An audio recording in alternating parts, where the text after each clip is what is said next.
Characters on kids' television shows aren't really supposed to look realistic. They're supposed to be caricatures with exaggerated features and mannerisms. It's what makes them endearing to children. That is, for the most part. You can probably remember, as a child, at least one character from one of your favorite shows that made you hide your eyes every time they appeared on screen, and that character may very well have been one of these. Today, we're going over 10 more unintentionally disturbing kids characters from around the world.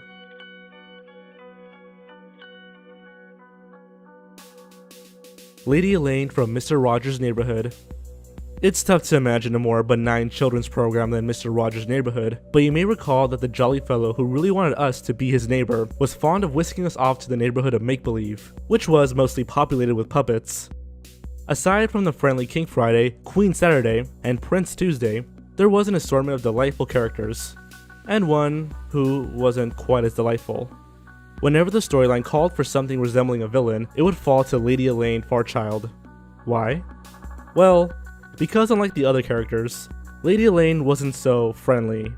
Also unlike the other characters, she was really ugly and had a magic boomerang that could turn the whole kingdom upside down. Kids from certain types of households may also have recognized her flushed cheeks and rosy nose as an indicator of being constantly drunk. We're sorry if this has triggered any unpleasant memories for any of you and are starting to wonder just what kind of childhood Mr. Rogers had. Pob from Pob's Program. In the mid-80s, Pob's program aired for 2 seasons in the UK. Its premise was that its host, a freaky-looking English-language mingling little thing named Pob, lived inside your TV, and if that's not disturbing enough, he opened each episode by blowing spit all over the screen and writing his name in it. Okay, so he was apparently breathing on the screen and misting it up, but take a look.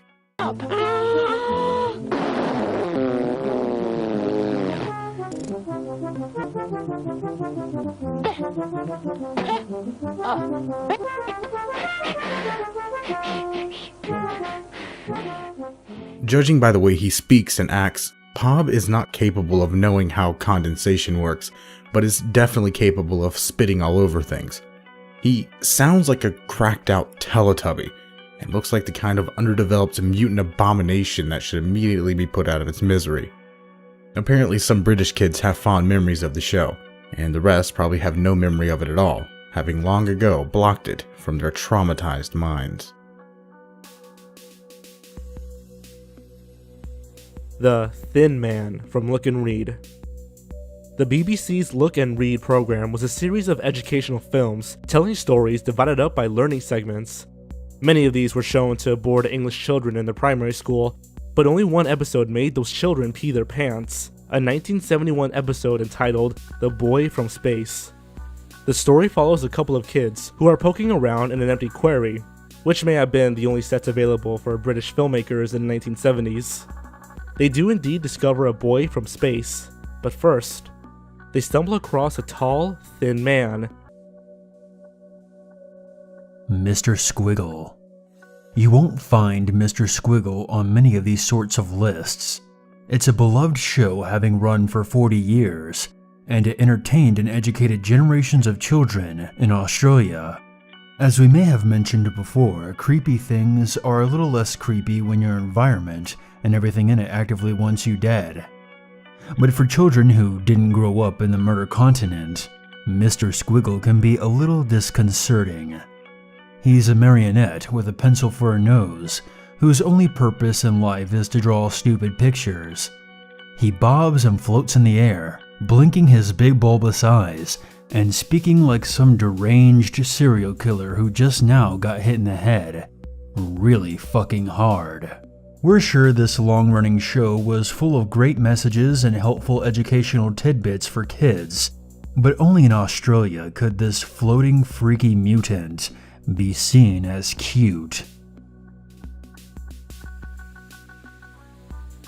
Fukurokuju from Nihongo de Asabo. Woo, here we go.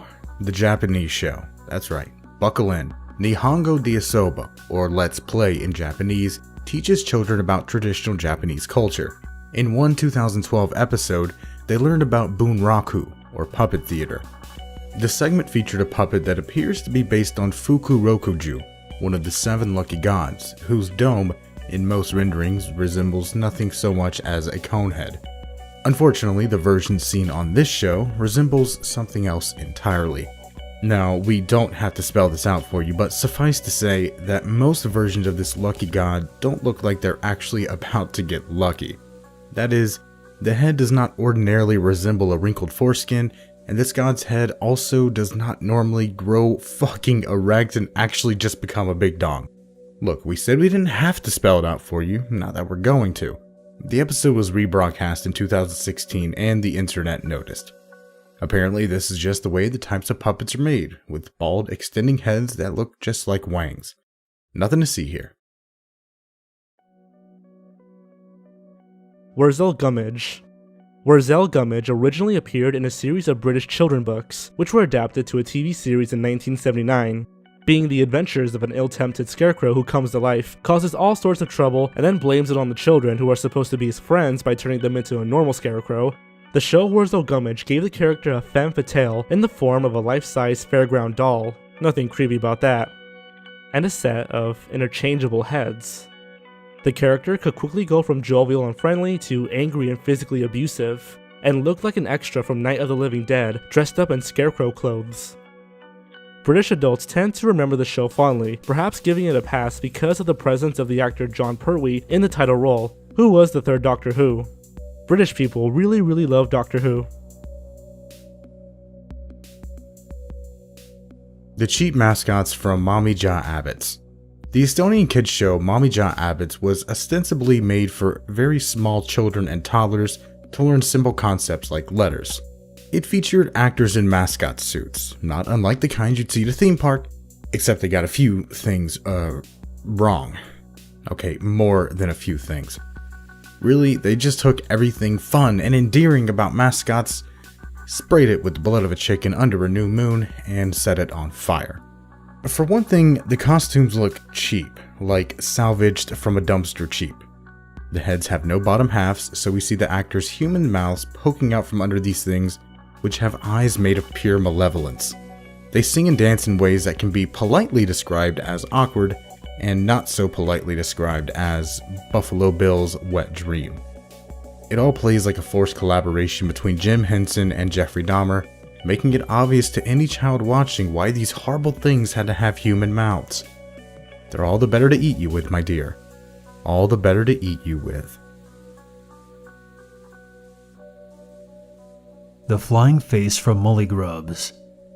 And here we are in Australia again. Mullygrubs aired from 1988 to 1996 and featured animated and live-action segments of all sorts. Its one consistent feature was the random appearance of a disembodied face with a weird, squeaky and disturbing voice that says nonsensical things and frankly, just can't get the hell off the screen fast enough. I mean... Oh, thanks, Banan. I think I'd like to be a frog today. Do you have glasses? He doesn't have glasses. Ribbit, ribbit. Ugh. The face was played by actress Diana Kidd, who is not at all terrifying, and whose voice doesn't sound like that. Her voice was actually run through a modulator to pitch it several octaves higher, because a floating headless face just wasn't creepy enough on its own. This appears to be part of a concentrated campaign by Australian children's television producers to raise children to respond to abject horror by giggling and having some more animal crackers. EC from Liftoff. Okay, so we really don't want to pick on Australia, but if they didn't want to be so heavily featured on a list of disturbing kid show characters, perhaps they can make a kid show or two that doesn't scare the crap out of us. Liftoff was a mostly live-action series centered on a group of children responding to the challenges of everyday life and growing up. The show also featured animation and puppetry segments, as well as several regular puppet characters that interacted with its young actors. One of these was named EC, meant to stand in for every child watching the show and giving its audience a character to relate to. As such, EC was designed as a blank slate. Literally. The puppet had a smooth gray head, with no goddamn face. The show was based on the ideas of a Harvard child psychologist who knew that its young audience would need a surrogate. He should have also known that humanoid beings without faces are terrifying, almost as terrifying as a floating face with no head. Pfft, fucking Australia. Bis och kas. Alright, there's no delicate way to put this. The Swedish show Bis och kas translates roughly to pee and poop, and its two main characters are literally adult people dressed as a turd and a stream of urine. We're not making this up. It's meant to teach children about bodily functions, and you can probably imagine the insane cast of supporting characters. No? You can't? Here, let us help. Our heroes, urine and shit, come across such helpful characters as a giant talking butt, a singing pair of balls, and a big ol' rapping dick. How exactly this was supposed to make children more comfortable with bathroom activities, we're not sure.